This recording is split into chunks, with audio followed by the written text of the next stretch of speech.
Saudara-saudara, perbandingan antara Kristen dan Islam selama ini saya mempelajari dan saya teliti dengan baik sekali, jauh antara langit dan bumi. Islam mengajarkan kekerasan, boleh membunuh manusia lain karena perbedaan keyakinan, dan satu-satunya agama di dunia ini yang boleh berperang hanya Islam. Waqtuluhum haitsu taqiftumuhum wakhrujuhum min haitsu akhrajakum. Bunuhlah mereka di mana saja kamu jumpai mereka. Di ayat yang lain, surat At-Taubah ayat 29, qatilul ladzina la yu'minuna billahi wa bil yaumil akhir. Bunuhlah mereka yang tidak beriman kepada Allah dan Rasul. Mereka tidak beriman kepada hari kemudian. Mereka tidak beragama dengan agama Islam, tidak mengharamkan apa yang diharamkan oleh Allah dan Rasul, yaitu mereka yang diberi Alkitab. Ayat ini jelas sekali menyuruh membunuh manusia yang telah diberi Alkitab, yaitu orang Yahudi dan orang Kristen. Maka itu sebabnya di negara-negara mayoritas Muslim, gereja saja susah dibangun. Kenapa? Karena ajaran yang begitu mengerikan. Tidak ada. Sementara Yesus mengajarkan begini, Matius 5 ayat 44, kasihilah musuhmu dan berdoalah untuk orang yang menganiaya kamu. Di satu sisi boleh membunuh manusia lain karena perbedaan keyakinan, tetapi Yesus mengajarkan kasihlah musuhmu dan berdoalah untuk orang yang menganiaya kamu. Ini luar biasa, saudara-saudara. Di sana banyak orang susah untuk membangun gereja, tetapi di tempat lain orang boleh melakukan apa saja, maksiat dan sebagainya. Maksiat diberi, tetapi orang beribadah kepada Tuhan dilarang. Itu perbedaan-perbedaan. Apalagi di dalam Alkitab dengan Al-Quran itu beda jauh sekali. Misalnya, Ibu Yesus Kristus dalam Al-Quran itu adalah Maryam, saudara Harun, kakaknya Musa. Bagaimana mungkin Al-Quran mengatakan seperti itu?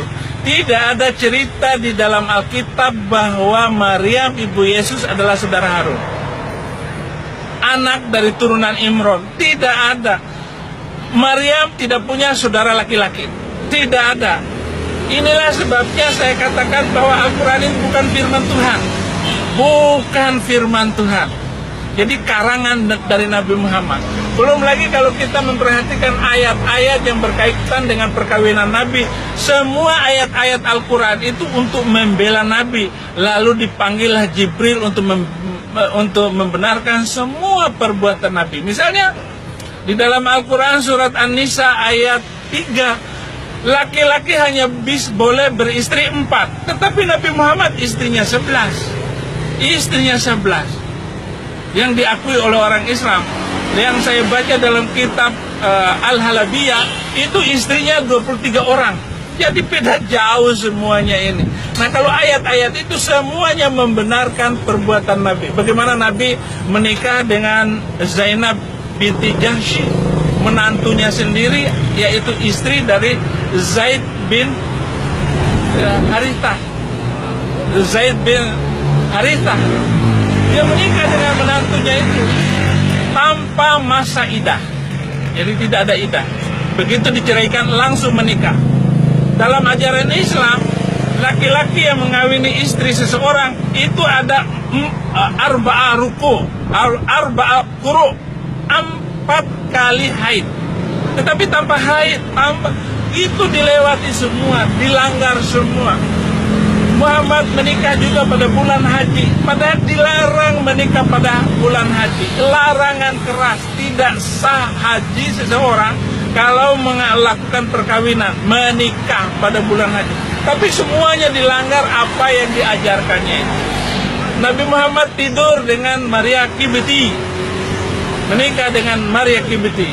Tetapi apa yang terjadi?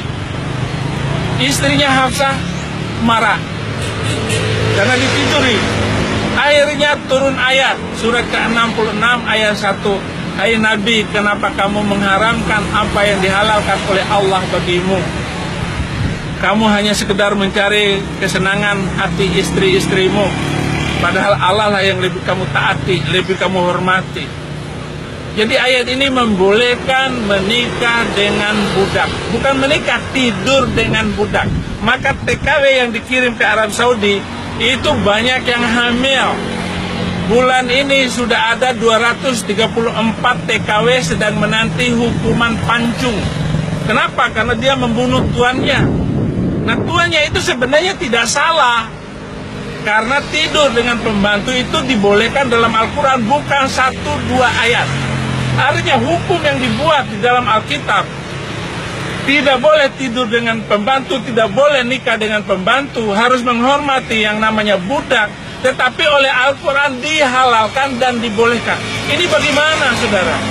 Bagaimana ajaran semacam itu?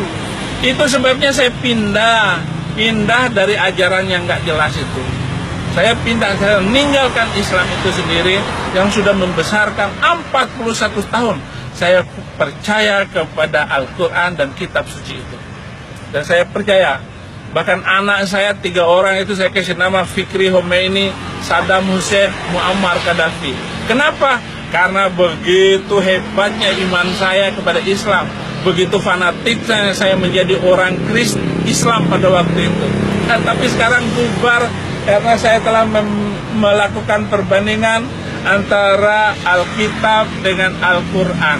Nah, buku yang sedang Anda baca ini adalah buku di mana perbandingan yang jelas dan hukum yang jelas, aturan yang jelas, jelas semuanya bahwa Alkitab itu adalah terang Tuhan, terang yang menerangkan, berkat yang memberkati.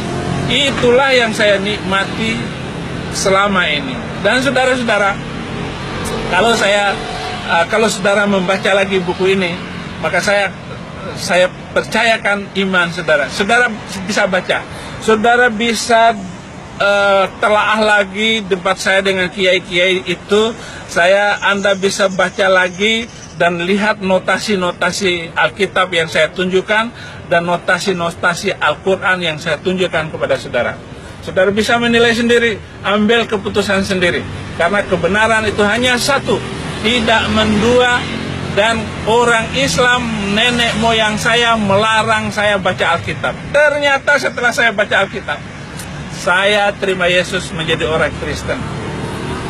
Saya percaya kalau semua orang Islam membaca Alkitab, mereka pasti memilih kebenaran, pasti memilih Yesus sebagai Tuhan dan Juru Selamat.